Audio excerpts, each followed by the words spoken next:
Kami saja bisa mempromosikan kesehatan. Bagaimana dengan kalian?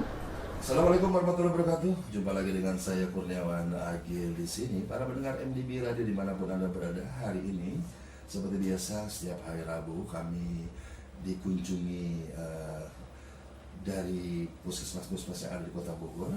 Dan hari ini saya dikunjungi oleh dua bidadari cantik, yang satunya ahli gizi dan yang satunya lagi memang bagian promosi kesehatan dari Puskesmas Bogor Utara.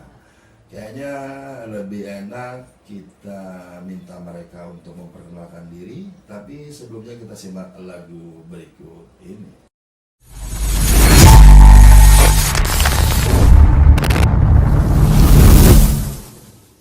Bogor News keren. Ya, kembali lagi bersama saya Kurniawan. Beberapa buah lagu yang telah kami sajikan untuk Anda, semoga saja menghibur Anda sekalian. Dan kita mulai nih dari Puskesmas Bogor Utara untuk memperkenalkan diri. Silakan Ibu memperkenalkan diri, mungkin dari Ibu yang bagian promosi. Monggo silakan Bu. Baik, selamat pagi menjelang siang. Assalamualaikum warahmatullahi wabarakatuh. Saya perkenalkan Zahra Sari, bagian promosi kesehatan dari Puskesmas Bogor Utara. Sebelahnya? Oke, terima kasih. Perkenalkan, nama saya Rodia. Saya ahli gizi atau sering disebut nutrisionis. Oh, dari Puskesmas Bogor nutrisionis. Utara. Tuh para pendengar MDB, nutrisionis. Ya, masih menemani Anda Kurniawan Agil di sini dengan Puskesmas Bogor Utara dari Ibu Dokter Ahli Gizi dan Promosi Kesehatan Puskesmas Bogor Utara. Dan sesi hari ini adalah tentang anemia pada remaja putri. Sepertinya Kota Bogor ini akan menjadi perhatian tadi yang disampaikan oleh Ibu Dokter, bahwa gizi ini kalau anemia terjadi itu pasti ternyata dari 5L ya. Kalau saya tadi bilang lemas, lesu, lesah. Tapi ternyata ini sangat mengkhawatirkan juga, karena pada saat orang remaja itu kena anemia, maka sekolahnya atau belajarnya akan terganggu. Nah, saya pengen tahu nih Bu, tadi saya tanya bahwasanya apa sih yang terlihat nih anak ini kena anemia atau tidak? Apa ya kira-kira kendala yang orang tua bisa melihat bahwa anaknya itu kena anemia atau tidak? Oke, jadi seperti yang saya sampaikan tadi ya. Jadi sebenarnya anemia kalau masih dalam tahap ringan itu belum menunjukkan gejala ya. Tapi biasanya kalau udah mulai menurun terus hemoglobinnya ya tadi. Jadi kalau secara fisik atau secara kasat mata, bagaimana sih orang tua mengetahui anak saya ini anemia apa enggak? Ya salah satunya tadi dengan melihat gejala 5L tadi. Jadi dia mudah lelah, letih, lesu, lalai, di sekolah mudah mengantuk, sulit konsentrasi, itu merupakan gejala awal dari anemia. Kalau untuk memastikan anak ini anemia atau tidak dengan pemeriksaan laboratorium. Jadi harus diperiksa darahnya. Nanti kalau hemoglobinnya hasilnya di bawah 12 mg per desiliter, ya itu yang disebut dengan anemia. Berarti sebetulnya jadi sebuah kewajiban Bu ya, apalagi remaja putri kan. Betul. Ya, yang sudah menstruasi dan segala macam itu jadi kendala. Nah, Ibu nih, pada saat anak kita nih ya terkena anemia dan kemudian dia menstruasi, itu bahayanya seperti apa Bu? Atau malah bagus pada saat dia kena anemia, ada menstruasi atau gimana? Jadi pada perempuan itu kan punya kondisi khusus menstruasi ya. Kalau Pak Agil kan nggak mens ya Pak ya. Jadi menstruasi pada perempuan menjadi salah satu penyebab terjadinya anemia pada perempuan. Karena minimal selama seminggu itu dia akan mengeluarkan darah. Nah, dengan kondisi menstruasi tersebut salah satunya bisa menyebabkan anemia. Makanya angka anemia pada perempuan itu lebih tinggi dibandingkan dengan laki-laki. Laki-laki itu sendiri. Iya, betul. Karena setiap minggu tadi kan ya. Iya, betul. Nah, Bu, yang terparah anemia ini apa sih Bu? Yang bagian dari parahnya anemia ini? Selain tadi 5L, ya kan? Kira-kira kalau memang anemia yang terlalu tinggi atau memang sudah parah, apa yang bisa terjadi pada si anak putri itu? Betul. Jadi anemia ini kalau misalkan sudah parah di bawah 7 ya. Kalau penanggulangannya biasanya kalau di bawah 7 harus transfusi. Nah, efeknya sendiri apa sih kalau misalkan aneminya parah? Saya kira itu akan mengganggu sistem di dalam tubuh ya. Akan mengganggu fungsi sistem di dalam tubuh. Anemia kan fungsinya membawa oksigen. Kalau oksigen yang dibawanya rendah ke seluruh tubuh, otomatis fungsi-fungsi di dalam tubuh juga akan tidak normal fungsinya. Tidak normal. Nah, kira-kira nih Bu, apa yang harus dilakukan si anak atau orang tua jika terkena anemia? Kira-kira yang cepatnya nih Bu, kan pasti kan ada tahapan pertama, kedua, dan ketiga biasanya. Yang pertama harus dilakukan. Ya, yang pertama dilakukan, konsumsi makanan dengan gizi seimbang. Ya, dengan gizi seimbang, di situ kita memerlukan untuk terjadinya pembentukan HB itu kita memerlukan sumber protein. Sumber protein bisa diperoleh dari lauk pauk, baik hewani maupun nabati atau tumbuhan. Kemudian kita membutuhkan zat besi. Nah, zat besi ini bisa diperoleh dari lauk hewani, juga bisa diperoleh dari situ atau dari sayuran. Dan jangan lupa untuk memaksimalkan proses metabolisme di dalam, perlu vitamin C yang bisa kita peroleh dari buah-buahan. Buah-buahan itu juga. Jadi pada intinya untuk mencegah atau menanggulangi anemia, pertama konsumsi makanan dengan gizi seimbang. Itu yang standar awal. Betul. Kalau yang level berikutnya? Nah, level berikutnya untuk perempuan, karena di situ dia ada menstruasi dan segala macam, kita pencegahannya dengan konsumsi tablet tambah darah. Jadi itu bebas tuh Bu? Nah, untuk konsumsi tablet tambah darah, kalau untuk dosis pencegahan diminum 1 minggu sekali. Ya, betul. Nah, Untuk pencegahan. Untuk pencegahan itu 1 minggu sekali. Itu ada miligramnya atau tidak Bu? Ada di sana. Ada, ya? Jadi dosisnya memang sudah kita tentukan. Jadi kita konsumsi setiap 1 minggu sekali, dan program ini sudah jalan di sekolah-sekolah. Kota Bogor atau seluruh kota Bogor atau ada Sudah seluruh kota Bogor sudah. Itu tiap hari apa itu Bu? Tergantung sekolahnya. Oh. Iya, betul. Jadi program ini program kolaborasi antara Dinas Kesehatan dengan Dinas Pendidikan. Jadi pelaksanaannya di sekolah. Jadi sasarannya siswa perempuan atau remaja putri. Jadi semua remaja putri seminggu sekali minum bersama tablet tambah darah. Wah, kapan-kapan kita liput langsung tuh Bu. Oke, Ya kan? siap. Jadi kalau program ini kan kita langsung ke sekolahan. Pertamanya nanti dari puskesmas yang ke sekolahan kita akan sosialisasi dulu tentang anemia itu, terus kita jelaskan untuk dosis dan cara minumnya. Nah, untuk seterusnya nanti langsung akan dipantau oleh guru, dan di situ biasanya kita akan memilih siswa yang khusus untuk memantau minum obatnya. Soalnya saya punya anak 5, perempuannya 4 Bu. Oh gitu. Maka saya tanya serius nih. Benar sekali. Iya. Karena apa? Kadang orang tua itu tidak menyadari ya, karena memang seperti tadi Bu Rodia bilang bahwa gejala awal anemia itu tidak terlihat gitu ya.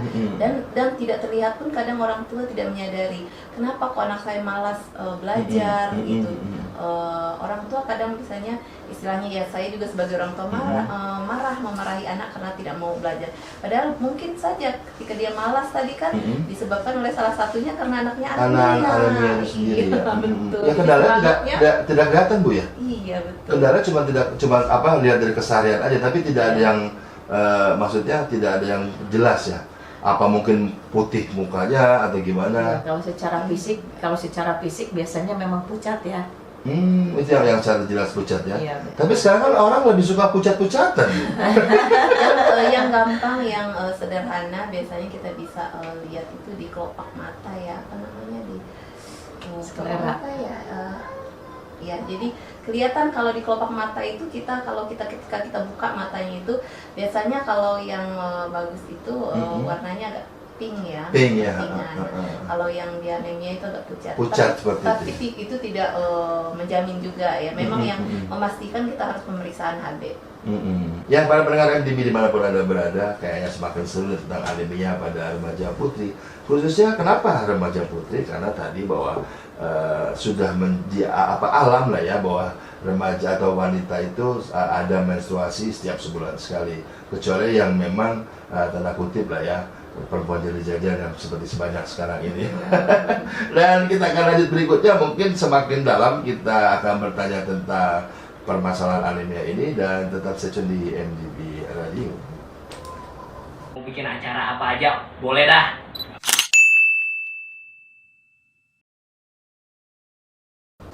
Iya, aku kepadamu, sama juga dengan kita sebagai orang tua kepada anak-anak kita, khususnya anak-anak kita yang remaja putri saat ini. Karena barusan pada saat off air, saya coba bicara-bicara dengan Ibu Dokter Ahli Gizi dan Ibu Promosi Kesehatan Bogor Utara bahwa ini sangat luar biasa sekali dampaknya untuk remaja putri. Dan apabila si remaja putri itu pada saat proses ke arah hamil juga sangat luar biasa mungkin bagi janinnya nanti. Dan kita tanya langsung saja kepada ahli gizinya, kira-kira apa yang harus mereka jaga nih Bu, para remaja putri sejak dini. Karena kan pasti kalau perempuan ini dari umur 5 atau kelas 5 atau kelas 6 SD saya sekarang sudah menstruasi ya. Berarti di saat itukah dia harus benar-benar menjaga tadi tentang darahnya dia agar tidak terkena anemia? Bagaimana Ibu? Betul. Jadi seperti yang pernah saya sampaikan, jadi perempuan itu, remaja putri ini merupakan salah satu fase umur yang terlewati yang suatu saat dia akan menjadi seorang ibu. Seorang ibu hamil. Nah, apa yang harus dipersiapkan supaya nanti kehamilannya sehat? Nah, dipersiapkan dari sejak remaja. Yang pasti anemia ini sering terjadi pada remaja. Proses pencegahannya tadi dengan konsumsi gizi seimbang dan pembelian tablet tambah darah ya. Pembelian tablet tambah darah 1 minggu sekali. Kemudian angka anemia ini di remaja sudah ada di atas 10%, meningkat ke usia ke fase kehamilan ternyata malah meningkat lagi angka anemia ini. Ibu hamil yang anemia lebih tinggi lagi dibandingkan dengan anemia pada remaja. Nah, padahal anemia ini suatu kondisi yang berbahaya buat seorang ibu hamil. Luar biasa Bu ya. Nah, untuk janinnya itu kalau memang ibunya itu anemia gimana Bu? Ada masalah juga nggak untuk janinnya? Mungkin juga akan kekurangan darah juga janinnya? Betul, jadi kalau ibunya anemia, otomatis bayi yang dikandung oleh bayi yang dikandung oleh ibunya tersebut juga akan kekurangan oksigen. Dan ini jelas akan mempengaruhi sekali, akan menghambat proses pertumbuhan dan perkembangan anak di dalam kandungan. Nah Bu, kira-kira ini kan sekarang ini kan kebanyakan ibu-ibu bumil, ibu hamil ini kan memeriksakannya ke bukan hanya puskesmas saja, tapi ke bidan ya. Apakah dapat penjelasan itu Bu dari bidan? Betul. Jadi pada saat seorang ibu hamil melakukan kontak atau melakukan pemeriksaan ke tenaga kesehatan, khususnya di puskesmas, konseling ini menjadi salah satu bagian yang harus disampaikan. Salah satunya tentang bahaya anemia pada ibu hamil. Karena kalau, mohon maaf ya, kalau bidan kan kadang-kadang karena terlalu sibuk jamnya ya, beda ya untuk melakukan konseling mungkin agak sedikit-sedikit ya. Kalau di puskesmas tadi itu, Bu, itu jam berapa sampai jam berapa di Puskesmas Bogor Utara konseling? Di Puskesmas Bogor Utara untuk pelayanan ibu hamilnya sendiri, pemeriksaan ibu hamil itu setiap Senin dan Kamis dari mulai jam 8 sampai jam 12 untuk pendaftarannya. Nah, jadi untuk konselingnya supaya lebih intens, biasanya Bu Bidan ini bekerja sama dengan kami ahli gizi. Jadi ibu-ibu hamil ini dirujuk ke konseling gizi supaya semua ibu hamil mendapatkan informasi tentang gizi ibu hamil. Nah, untuk bagian promosi Bogor Utara nih, apakah ada perlakuan khusus nih untuk para bidan-bidan untuk tadi tetap rutin memberikan informasi tentang anemia ini kepada ibu hamil? Maksudnya perlakuan khusus bagi Bu Bidan atau perlakuan? Bu Bidan untuk memberikan pengarahan atau tadi pelatihan-pelatihan khusus. Oh, gini. Kalau untuk Ibu Bidan sendiri memang insya Allah untuk Bogor Utara mas semua bidan sudah terlatih semua khususnya untuk pencegahan anemia bagi ibu hamil.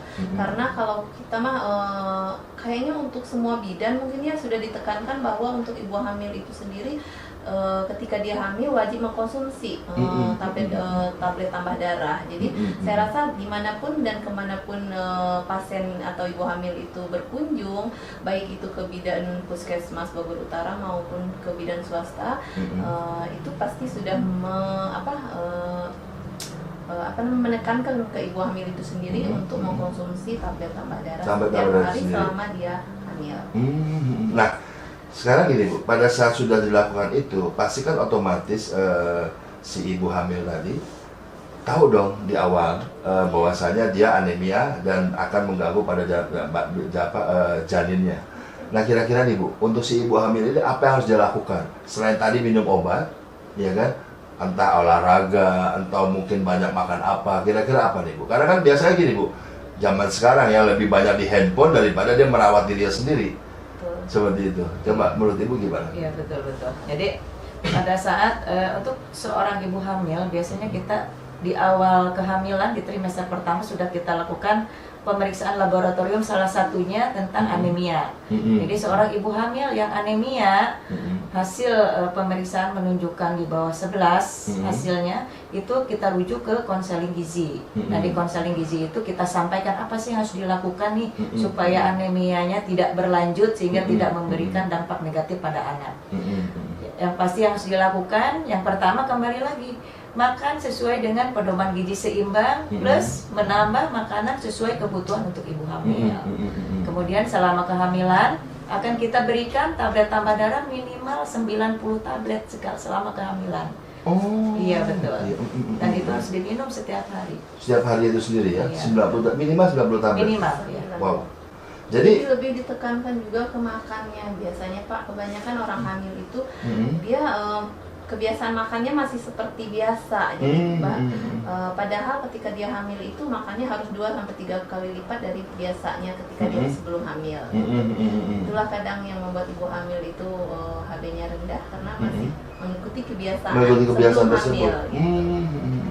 Nah, saya ini jujur aja tadi saya bilang bahwa saya punya anak 5, 4-nya adalah wanita, dan ini jadi kekhawatiran saya sendiri juga karena kan tadi yang saya bilang bahwa anak-anak sekarang itu lebih fokus di gadget, ya kan, di handphone daripada untuk sendirinya sendiri. Tapi salah saja anak-anak saya nggak seperti itu. Nah, sebetulnya banyak akan saya tanyakan, tapi kita simak beberapa lagu berikut ini.